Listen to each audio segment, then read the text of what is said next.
Muhammad's first impression of his revelations was that they were demonic in nature.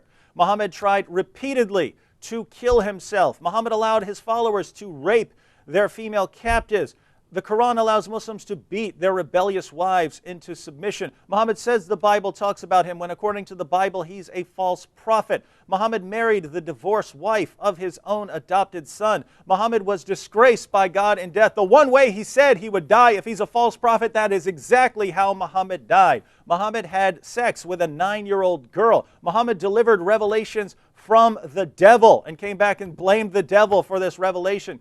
Muhammad affirmed the teachings of the Torah and the Gospel when his teachings completely contradict the teachings of the Torah and the Gospel. Muhammad tortured a man named Kanana for money. He killed people who criticized his religion. He tried to divorce his wife Sauda when she became unattractive, and he had to cut a deal that's affirmed by Allah in order for her to be able to eat. Muhammad's revelation to his dinner guests was so obviously from Muhammad and not from Allah. We wonder how anyone can take the Quran seriously after reading it. Muhammad was a victim of black magic, according to him, not according to us. Muhammad delivered clearly false prophecies. He encouraged his followers to practice mutta. Mutta, this is prostitution. He had 9 wives when the Quran allows Muslims to have 4. He broke his vow to his wife about having sex with his slave girl, and the Quran is completely theologically incoherent. You cannot make sense of it when Allah gives all of this revelation and then Allah is the one who corrupts it by tricking and deceiving people into believing that Jesus died on the cross. The Quran teaches that stars are missiles that God uses to shoot demons when they try to sneak into heaven. Muhammad ordered his followers to kill apostates, even those who left for very good reason. According to the Quran, Allah is the greatest of deceivers when, according to the Bible, Satan is the father of lies.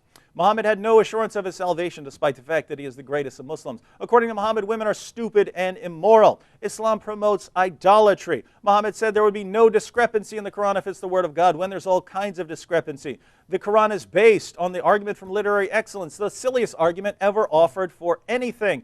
Muhammad told his followers about a paradise that would make Hugh Hefner blush with the amount of sexual perversion in it.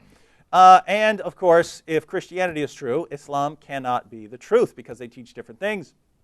Islam teaches that the sun sets in a pool of murky water. The Quran has been corrupted when Allah promised to protect it. The concept of abrogation makes no sense. Allah is turning things right around, changing revelations from one week to the next when this is supposed to be His eternal word.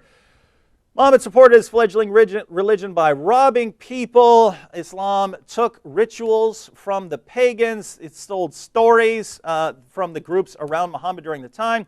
Muhammad told his followers to breastfeed an adult in order to do away with sexual desire between them. Muhammad wore women's clothing. Islam deifies Muhammad by encouraging Muslims to talk to him directly during prayers. And Islam completely reverses the gospel by having the guilty Judas die on behalf of the innocent Jesus instead of the innocent Jesus dying on behalf of sinners. False revelation from Gabriel, an obviously false revelation. The Quran confuses Mary, the mother of Jesus, with Miriam, the sister of Aaron and Moses. Hygiene practices that would kill you if you took them seriously.